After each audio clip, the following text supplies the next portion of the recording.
My name is Gerard Panneton. I'm a CEO of Gold Terra Resource Corporation, but I've been around for a number of years. And of course, when we look at the current gold market, we cannot be happier to see gold keep going up as we see. We can't, but Gerald, what I want to do is manage my expectations. Retail investor, I've got to manage my expectations as to what this high gold price, high silver price environment does for me, and what my expectations should be. So, can you share with me your thoughts on how I should look at the producers, developers, and explorers in this kind of environment? Well, you're looking at a different class of people involved in the gold business. If you have 0% tolerance in terms of risk, zero risk tolerance, you buy physical gold, like the banks are doing today. So when you're a gold producer, you're producing gold, you're producing an asset, and you can look at the operating costs, the all-in costs, and the price of gold, and you have a definite margin. What is the challenge of producing gold? Is that you're depleting an asset and you have to replace it. And how do you grow? Well, do you have to find more, or you acquire? In all of this, these are usually the first people that will get re-rated with the gold price. There's no question in my mind. It's like a Barrick, a Newmont.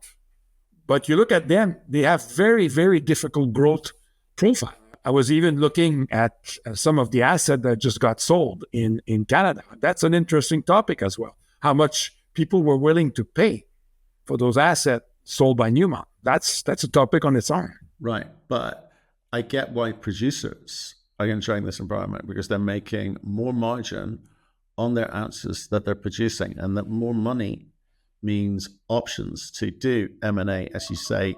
Also, it also means that they can, do more exploration, organic growth. They can pay down debt or on their balance sheet. They've got lots of options here. Some developers will be the beneficiaries of that. Some, not all. Some explorers, I don't know. I think people are expecting the money come cascading down into exploration projects. I mean, is that reality? Well, I work for one of those big producers, and we used to produce 8 million ounces a year back in the days when I was there. And our goal was to find basically our threshold was to find 20 million ounces a year of gold a year. That's almost impossible. But we were producing 8, and Peter was asking us to go to 10.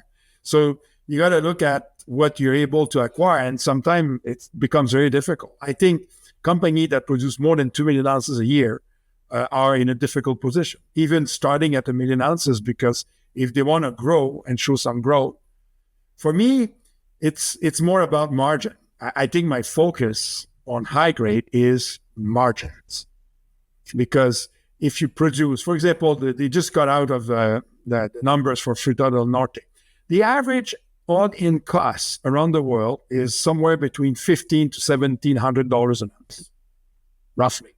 Newmont is at $1,600. Barrick's probably $1,550, something like this. Fruta del Norte, which is a 10-gram operation, produce high grade with London Gold, is below $1,000 all in. That is what high grade can do for you. Because when we go into those big low-grade deposits, they give you size. Size matter. But at the same time, the cost is heavier. And the margin is mainly on saving dollars on volumes. So you basically invest a lot more money to produce a huge amount of volume of rock, which equal risk, into a smaller margin. That's how you put your hunks together. But at the same time, it drives the price up because they're expensive. Their sustained capital is demanding.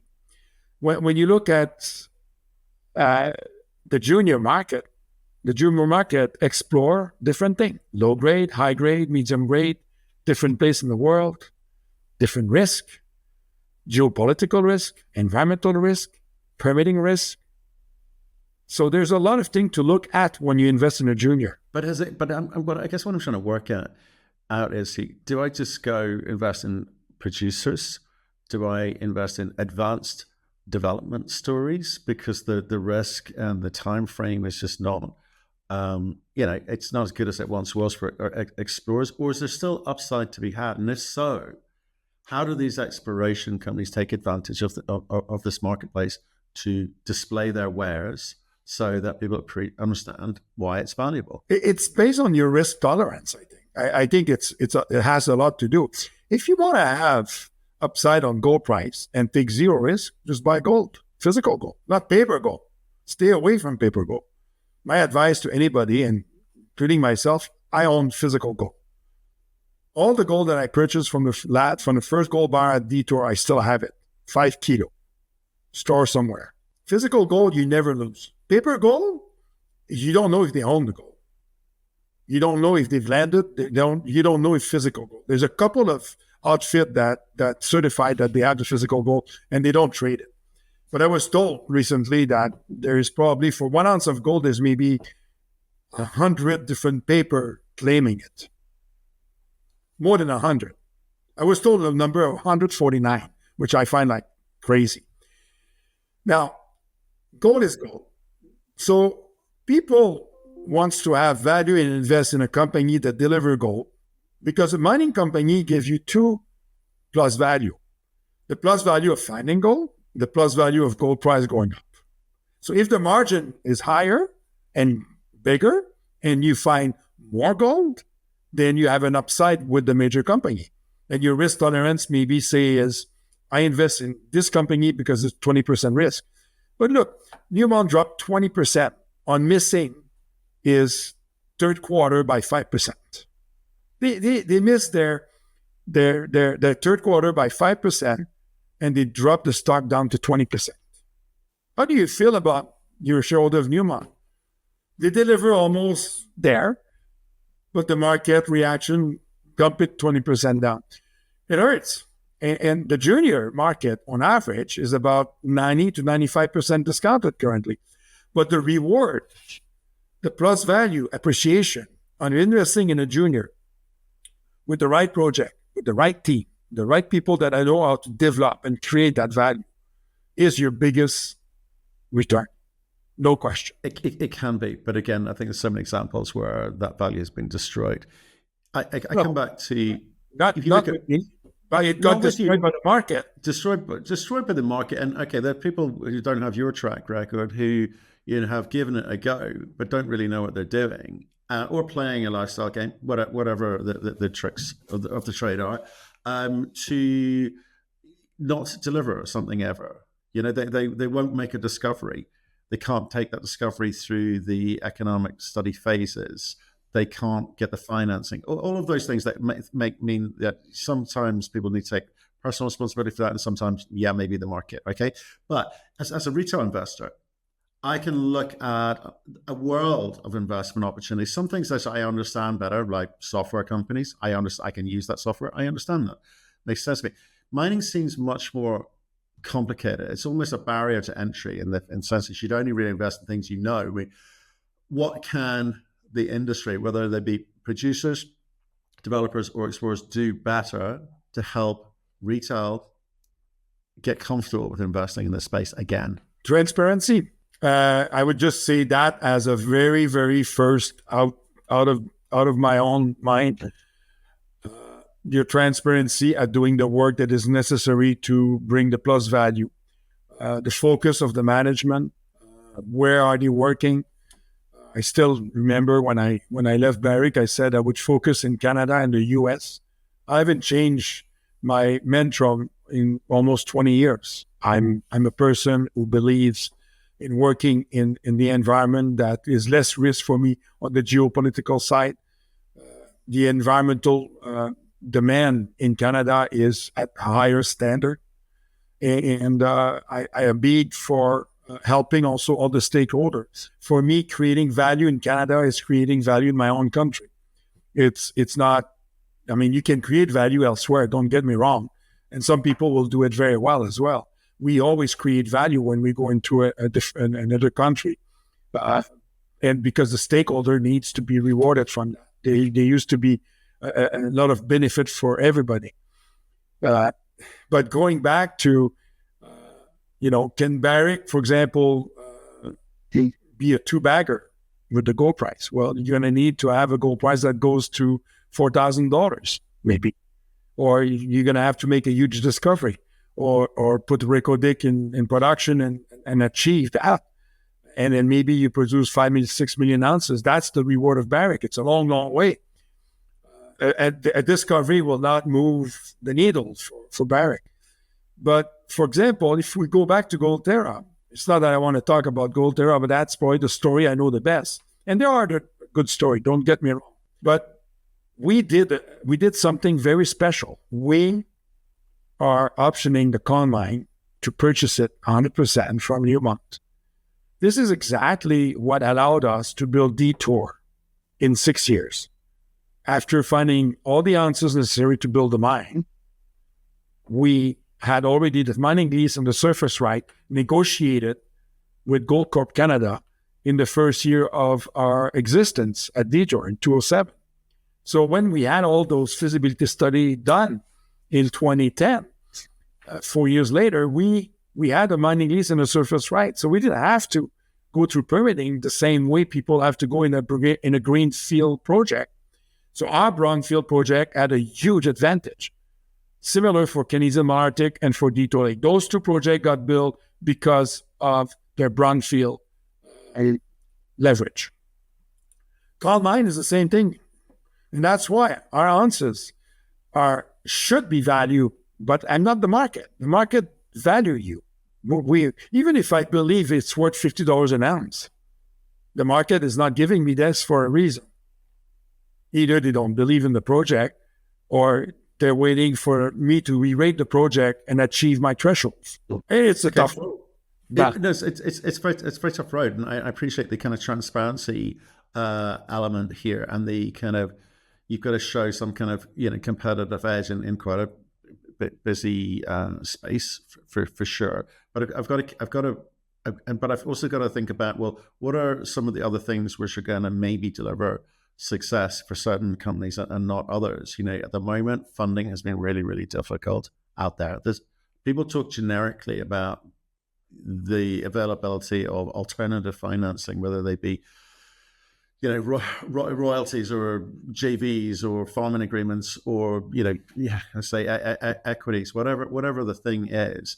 How hard has it been, and what can you do in an environment like this? Because high-priced gold, precious metal environment suggests that money should be easy.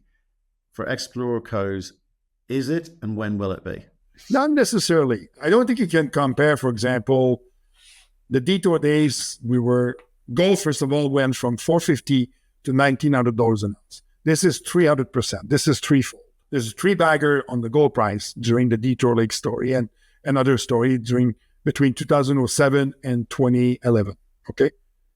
So over that 5 years of period, it went from 206, 450 to $1,900 an ounce. When you try to build a mine and raise money and you're going to produce 500,000 ounces and your feasibility study is completed, that is, look, I raised $2.6 billion in one of the best financing window to my mind. You can always finance a good project, no matter the window you are. However, this current window is difficult on everybody because, people have different way to invest in gold. But if you have a risk tolerance and you want to make 10 times your money, you have to look at the juniors. You cannot do that with Barrick or Newmont. You cannot do that with somebody producing gold because they have their own issue, their own challenge, and they're not going to grow that quickly because it's impossible, say, to find 5 million ounces a year, right? It's impossible to find a few million ounces a year. I optioned the Con Mine with my drill program in the first 2 years, and I've already outlined 540,000 ounces of gold near surface at $10 an ounce. I didn't spend a huge amount of money, but yeah, the money supply is tight. But what can you do? You do what you do best. You do less. You do more with less. You focus more. Your target becomes very specific, and they need to give you momentum and also give you, the lead into raising more money because it's worth doing it. It's all about the value creation. People like to see value creation much faster than the current market. But with the tight money supply, it's very difficult to advance a project properly. Well, that's what I mean. Value creation is a great phrase, but you can't pluck it out of the air. If it's not there, it's not there. So I'm wondering, in terms of as a retail investor, I'm trying to think, well, how do I mitigate my risk exposure? Do I just withdraw completely, or do I say I've got to get better identifying the projects with the most chance of success? Or another way, if I'm not capable of doing that, if I don't really know and I'm not got the experience to identify what good looks like, do I just kind of spread my risk? Do I choose multiple companies or multiple commodities? And if that's what I'm thinking, what do CEOs of Explorcos think in terms of their risk mitigation? What are the options available to them? I think everybody has a different landscape. Everybody has a project with his own challenge, his own reward, and its plus value. And realizing the plus value is what's going to bring you for a re-rating eventually. Some project, for example, we look at how much does it cost to build a project. We used to say, well, we'd like to build a project for about $100 an ounce. And that was when gold was $400 an ounce. So 25% of the gold price was to build a new mine. And sometimes it works, and sometimes it doesn't. And because you need to, you're going to be operating, you're going to have costs, you have an acquisition cost, depreciation, you have all kind of different things. The investor needs either to have a good understanding of where they put their money, because it varies from different company to. I think the project location is something that people have to look at. And of course, I remember when I started Detour Lake, and I'm a bit in the same situation with Yellowknife. My Yellowknife story is you have to sometimes fight the legacy of a camp. It's a lot more easier to find gold where there was a gold mine. I mean, this is not like, how do you say that? This is not something that people don't necessarily think about. But the discovery in the boonies, it's like I was on Sukhoi Log in 1996 or 1997 with Barry, evaluating one of the largest gold deposits in Siberia. Back then, it was maybe 35 million ounces at 2 grams. There's a lack of infrastructure on that project. It's in the middle of nowhere. There's no power. There's no road. It's just a small village called Kropotkin, 2 hours drive from Bodaibo. And along the river of Bodaibo with a lot of gold. But the deposit is 50 million ounces at 2 grams, and it's still not in production. How long did it took for companies to develop raglan in northern Quebec? Years and years and years, because there was nothing there. So you have to put so much infrastructure, even if it's a deep sea port, you still have to build it. So these projects are sometimes very long to develop. But when you look at our project in Yellowknife, we see the advantage of being in town. The cost of drilling is $200 per meters, all in. Our geologists, our technician lives in Yellowknife. We don't have to bring them. We don't use helicopter for our drill program. You can go and get your coffee, and 10 minutes later, you have the drill site. How often can you do this? That's, for me, when I decided to join the company 5 years ago, even in a tough market, and supporting the company and putting my own money, even if it's difficult, was because I believe in the project. It's high grade. It's not going to require a huge capital upfront to build a mill. And of course, the con mine comes. Don't forget, I worked 18 months to get the deal with Newmont to acquire 100% of the con mine. And it comes with a lot of good infrastructure that I will not have to invest in. Probably a saving $150 million. I'm going to buy the property for 8 million Canadian and save $150 million in capex. Think about that. Okay. Well, look, what I was trying to get out of this was something from me. I want to understand how to do this better in an environment like this, because right now exploration kind of is not back where it needs to be. I agree with you in terms of valuations. I agree with you about the scarceness of, quite frankly, retail investors in the space, because But why is it's that? complex. Why are the investor deserted the market? Because they've lost a lot of money. Why? Is the truth, right? There's been a lot more projects to look at. There's a lot more value destruction, as I say, out there, because people are investing in things they perhaps shouldn't, right? So I come back to your point about transparency. I think companies should be transparent, but they should also make it easier for us to understand. So, and like, we get a long conversation about all the things that are wrong with the sector, and that's a long list, believe me. Maybe to way to flip this around, so I can maybe think of it the way that you do. Let's talk about the kind of strategic vision type stuff. So you must be thinking in terms of exit strategies, trying to get some market sentiment alignment and some long-term planning. So in terms of, let's look at exit strategies, right? You've got to be clear about how you monetize. You're a big shareholder. You've got to be clear about how you monetize what you've got today, or call it a day and move on, right? So talk to me about that. Well, I think this is one. Actually, this is a topic that I've been using over the last month. Is about you don't need to go all the way to the end to create value. It's called de-risking the project. When you invest in a junior, it could be as high as 100% risk, depending the project, the location, whatever you want to call it.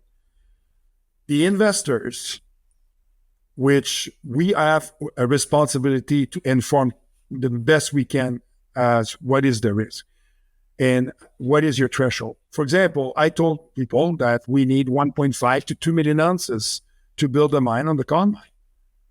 Otherwise, we will not buy the Con mine. And the reason is because I de-risk the project, because in my mind, if the project costs $300 million and I find 2 million ounces, my project will cost $150 an ounce. So it's kind of like, people need to understand that to go from $10 an ounce and 500,000 ounces on the ground to 1.5 million ounces, I have to spend a certain amount of money. But the moment I reach this and I have a threshold and a new resource update, that's an exit point. I may create 5 times. With the feasibility study, I may create 10 times. So the more you advance the project towards production, the more you're de-risking. And some company, they like you to de-risk it for them. And that's why exploration is so risky. And that's why some people lose money, depending the location of the project. You could have I know, for example, a story that was reminded me by a person that I know. They invested in a country in the Caribbean, and on a discovery hole, and that was like maybe 20 years ago, and that project could never get through the permitting process, and that investment they made 20 years ago is basically nil. They still own the rights to the project, but will the project ever get built? So it can happen. It's not an easy thing. No. I'm aware of a lot of the pitfalls here, and I hear what you're saying. You're saying, right, look, there's lots of points along the journey where, as a shareholder, you can get out and having made some money. But I think other people would, I think some have cruelly described it as the greater fool theory, where you need to hand it on the baton on to the next idiot, for exploration, because it's relentless. It's absolutely relentless. So which comes back to the kind of my comment about sentiment alignment, right? You've got to be kind of clear that the investors' expectations of your exploration strategy, of your business plan, match theirs, or you're not going to get them behind you. But that's kind of like the tail wagging the dog, right? Everybody has a risk tolerance on investment. So everybody has an entry point where they're comfortable. Some people, they just go for the land package and the people, knowing that they're going to make a discovery. But sometimes it doesn't work because it's too far or it's crazy, and then you have to readjust your strategy and move on and do something else. Are you considering changing your strategy? Me, personally, no. Our strategy is simple. We may refine it, but our strategy is go after high-grade mineralization. Our goal is to build a 2,000 ton per day. But for example, the deep hole we did, kind of like maybe some people are not warm to the deep hole because it's deep, but it's where I can find 1 or 2 million ounces. But do I have the pocket to do the deep hole in 2025? Probably not. I don't think they don't like it because it's deep. They don't like it because it's really expensive and it's one hole. The one hole is a master. The one hole is a master to be able to do 15 to 20 cut, which will cost, say, $5 million over a period of 2 years. But not everybody has. Why is that? What was the master? A master, when you do a hole, when you do a deep hole, okay, you're spending a lot of money to reach a certain depth. We were supposed to hit the zone, but we didn't. We probably need to do another 100 or 200 meters, and then we'll hit the zone. Is it worth doing it? Probably not, because what we would hit is, 15, 20 years down the road. So, but that master hole is in place, and the cost of it is an investment to do multiple wedge and branching off from that master hole. So this investment is already there. But if I don't have the money to do sufficient wedges to prove up my hypothesis, I'm not going to risk raising, say, $1 million, do 2 wedge, and the results are great. You need to have a better strategy for that. So in the meantime, we're going to go back to surface where we have some targets, which are cheaper drilling to do, and also along the Campbell Shale north of town. So you can refine your project and adapt to the current market, but still generate value and create value. It's no question. Well, okay. I think lots of thoughts in there, lots of insight from you. It's all a bit jumbled in my head at the moment. Look, I don't want to confuse you. If you confusing myself in the sense that I think these high precious metal price environment, life should look a lot better than it does outside of the producers, but it's not there yet because it's the sequence of revaluation. Currently, what you have is a lot of people buying physical gold. The moment you were changing and people were claiming, I don't want paper gold, I want physical gold. This is what the people need to do. People will then realize there's not that much gold available, physical gold. That also will trickle down to the producer, which with the price of $3,000 or $4,000 or $5,000, that's why I was trying to say that 15 years ago, when we had the financial crisis, we went 300% up. We only went 40% up. That price hike over the last year is just the starting of a big issue on the gold price. And in my mind, because gold is so valuable and not replaceable, and you cannot create gold, you can only buy gold or find gold, will eventually re-rate the gold price and everything will trickle down to the junior. Now, do you have the patience to wait for 6 months, 12 months, 2 years? I don't predict that period of time. But I know that when somebody invests in a junior that is well run with a good project, you're paying maybe $10 an ounce. However, your reward could be 10 times, 15, 20 times if you're with the right project and the right team.